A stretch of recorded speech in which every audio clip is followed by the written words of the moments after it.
உங்கள் வாழ்நாளில் எப்பயாவது ஒரு சூழ்நிலையில் உயர்ந்த நிலைக்கு பை சான்ஸ் லக் அப்படி என்பது உங்களுக்கு வந்து அடைந்தே ஆகும், சேர்ந்தே ஆகும். யாருக்கும் வந்து குறை வைக்கல. நாம் அதை தெரிஞ்சுக்காம இருந்துடுறோம், நாம் அதை புரிஞ்சிக்காம இருந்துக்கிறோம், நம்ம அதை ஃபாலோ பண்ணாமல் விட்டுறோம். நீங்கள் எதை வச்சுக்கிறோம் எதை வச்சுக்க கூடாதுன்னு ஒன்று இருக்கு. பேரில் சொல்கிறேன், உங்கள் பேர் எந்த நம்பரில் வச்சுக்கணும் எந்த நம்பரில் வச்சுக்க கூடாதுன்னு ஒன்று இருக்கு. கண்டிப்பாக பார்க்கின்ஸ் அப்படிங்கிற ஒரு டிசீஸு தாக்கும், வரும், நடக்கும். இந்த 7ஆம் நம்பர் பற்றி என்ன சொல்ல வந்தேன்னாக்கா ரொம்ப பவர்ஃபுல்லானது. அது மிக மிக பவர். அதை நீங்கள் எதுவாக டியூன் பண்ணுறீங்களோ அதுவாக மாறும்.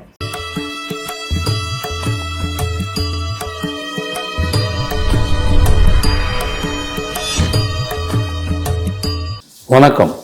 ஃபார்மேட் நியூமராலஜி, உங்கள் மகாதன் சேகராஜா உங்களுடன் வழக்கம் போல் புது தகவலுடன் சந்திக்க வந்திருக்கிறேன். என்ன தகவல்?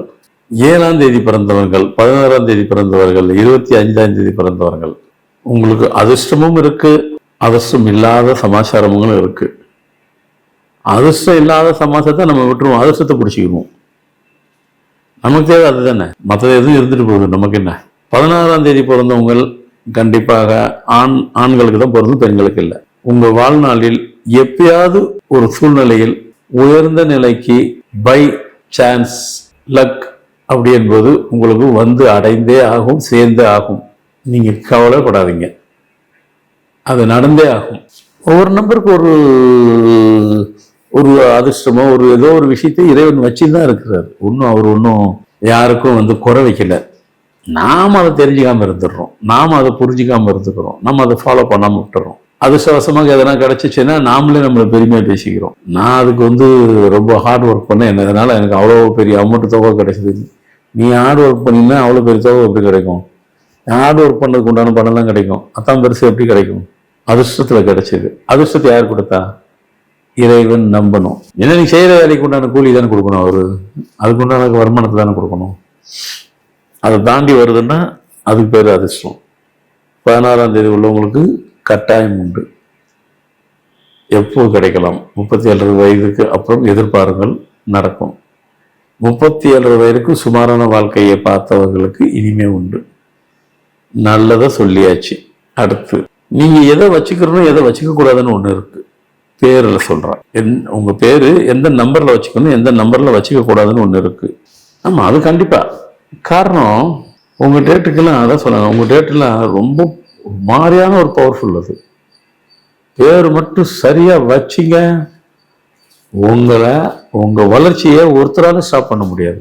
உண்மையிலேயே ஸ்டாப் பண்ண முடியாது, ஒருத்தரால ஸ்டாப் பண்ண முடியாது. ஆனா ஒரு பேர் உங்க இதுக்கு வந்து குவைட் ஆப்போசிட்ல வச்சிட்டீங்க, உங்களை யாரும் காப்பாற்றவும் முடியாது. ஏன்னா நீங்க ரெண்டுமே குவைட் ஆப்போசிட் உள்ள ஒரு ரிஸ்கியான ஒரு நம்பர். எதுனாலும் உங்களுக்கு எக்ஸ்ட்ரீமா நடக்கும். உங்க பேர் வந்துட்டு 8ஆம் நம்பர்ல, அது தெரியாம தான் வைக்க போறீங்க, வெட்ட பார்த்து வைக்க போறீங்க. பை பர்த்லே பேரு உங்க பேர் 8ல தான் இருக்கு. அப்படி என்றால் கண்டிப்பாக பார்க்கின்ஸ் அப்படிங்கிற ஒரு டிசீஸு தாக்கும், வரும், நடக்கும். அதை ஃபேஸ் பண்ணுவீர்கள். பார்க்கின்ஸ்ன்னு என்னதுங்க? என்னமோ எங்கேயோ படிச்சிருக்கிறோம், ஏதோ கேள்விப்பட்ட மாதிரி ஞாபகம் இருக்கு அப்படின்னு நினைப்பீங்க. உலகத்துல முத வந்துட்டு அப்படி ஒரு டிசீஸை கண்டுபிடிச்சது அமெரிக்க அதிபராக இருந்த ரொனால்டு ரீகன். அவர் மூலயமா தான் அப்படி ஒரு நோய் இருக்குன்னு சொல்லி உலகத்துக்கு அறிமுகப்படுத்தினது.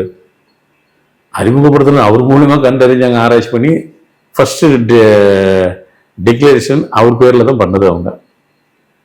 அப்படின்னா என்னது? மெமரி டோட்டலா லாஸ் ஆகுறது, ஒண்ணுமே தெரியாது. அது நாளடைவில் ஒரே நாளில் நடக்காது. டே பை டே வந்துட்டு அவங்களுக்கு அந்த ஒரு கட்டத்தில் ஒவ்வொன்றா அந்த எல்லாமே மெமரி லாஸ் ஆகிட்டே இருக்கும். நம்ம நாட்டிலையும் அது ஒரு சில பேருக்கு இருக்கு, நிறைய பேருக்கு இருக்கு, ஒரு சில பேருக்கு நிறைய பேருக்கு இருக்கு. அது பார்க்கின்ஸ்ன்னு தெரியாம இவங்க அசால்ட்டா இருந்துக்கிறாங்க. ஒரு கட்டத்தில் கான்சியஸே போயிடும், சுயநிலவே போயிடும். ஆமாங்க, நமக்கு இறைவன் கொடுத்த நல்லா ஒரு சகாப்தத்தை பண்ண வேண்டிய நம்பருங்க அது. அதுக்கு இந்த பேர் தவறா வச்சுங்கிற ஒரே காரணத்தினால அதுல போய் அஃபெக்ட் ஆகுது. அது சரின்னு எப்படி விட முடியும்? இப்ப இதே ரொனால்டு ரீகனுக்கு தவறான பெயர் இருக்கு. இப்போ சில பேருக்கு ஏற்ற கரெக்டாக இருந்ததுனால ஒரு ஜனாதிபதி ஆனார். எல்லாம் சரி, விதியன் கரெக்டாக இல்லைன்னா என்ன பண்ணுறது? தேதி கரெக்டாக இருந்துச்சு, வந்துட்டார். விதியன் கரெக்டானா அது அங்கே தானே கொண்டு போய் நிப்பாட்டும். அதிர்ஷ்டத்தை கொடுத்ததுனால தான் ரொனால்டு ரீகன் வந்து ஜனாதிபதி ஆனார். அதே நம்பர் கனெக்ட் ஆகலைனாக்கா அதானே நடக்கும். வரும், தாக்கும், அதுக்கு அந்த பவர் இருக்கு. அப்போ நம்ம கேர்ஃபுல்லாக இருக்கணும். இருக்கிறது கொடூரமானது. அப்படியே நாளடைவில் அப்படியே அந்த மெமரி லாஸ் ஆகிட்டே இருக்கும்.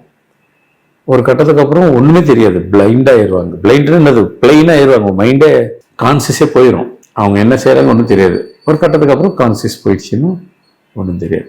அங்கே தான் அவருக்கு தான் ஃபஸ்ட்டு கண்டுபிடிச்சி டிக்ளேர் பண்ணாங்க. நாம் புரிஞ்சிக்கிறது, நீங்கள் என்ன புரிஞ்சுக்கிறீங்க? பேரு அல்டிமேட்டாக ரொம்ப இம்பார்ட்டன்ஸுங்கிற அதை தான் நீங்கள் புரிஞ்சிக்கணும்.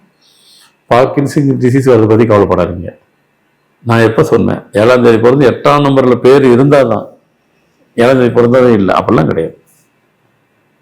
அப்போ உங்கள் பேரை நீங்கள் செக் பண்ணி பாருங்கள் என்ன நம்பரில் இருக்குதுன்னு. ஆமாம், மாற்றி விட்ருங்க, சரியாக போயிடுச்சு. மாத்திரம் சரியாயிருமா? மாத்திரம் சரியாக போயிடும். அவ்வளோதான், இதுதான் கான்செப்ட். செக் பண்ணி பாருங்கள். டக்கு டக்கு டக்குன்னு அடிங்க. ஏதாவது ஒரு மெசேஜ் வேணால் கம்ப்யூட்டர் உள்ளே போய் நுழைஞ்சு தகராறுன்னு பார்க்குறோம் இல்லைங்களா? பாருங்கள். அது மாதிரி பார்த்துட்டு என்ன நம்பரில் போட்டு பார்த்துட்டு டக்குன்ட்டு அதை சேஞ்ச் பண்ணி விட்ருங்க, சரியாக போயிடும். இந்த 7ஆம் நம்பர் பற்றி என்ன சொல்ல வந்தேன்னாக்கா, ரொம்ப பவர்ஃபுல்லானது. அது மிக மிக பவர்.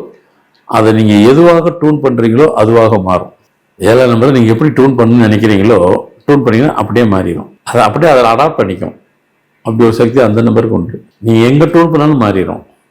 அந்த மாறுறது குயிக்காக மாறிடும். இப்போ 7ஆம் நம்பர் பிறந்தவங்க பேரை மாற்றுறாங்க, எஃபெக்ட் என்னைக்கு தெரியும்? டே 1லேருந்து தெரிஞ்சிடும். எல்லா விஷயமும் ஷார்ட் பீரியட்லேயே அவங்களுக்கு கிடச்சிரும், தெரிஞ்சிடும், நடந்துடும். அதனால தான் சொல்கிறது, ஒவ்வொரு நம்பருக்கும் ஒரு சக்தி, ஒரு பவர் இருக்குது. அந்த பவரை ஹேண்டில் பண்ணுற விதம் தான் முக்கியம்.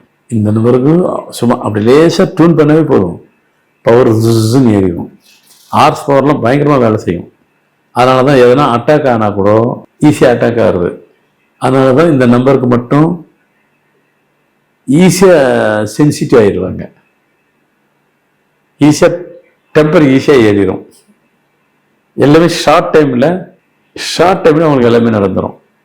அப்படி இல்லை, ஃப்ராக்ஷர் ஆஃப் செகண்ட்ஸ் தான். நிறைய தகவலை உங்களுக்கு நீங்கள் விரும்பினபடியும் அவ்வளவும் கொடுத்து கொண்டிருக்கிறேன். எல்லாத்துக்கும் பயன்பெறும்படி உள்ளன. இதில் நிறைய சந்தேகங்கள் எதனா இருந்தாலும் தொடர்பு கொண்டு கேளுங்கள். நிகழ்ச்சி பார்த்து முடித்தவுடன் லைக் பண்ணுங்கள், ஷேர் பண்ணுங்கள், சப்ஸ்கிரைப் பண்ணுங்கள். நன்றி, வணக்கம்.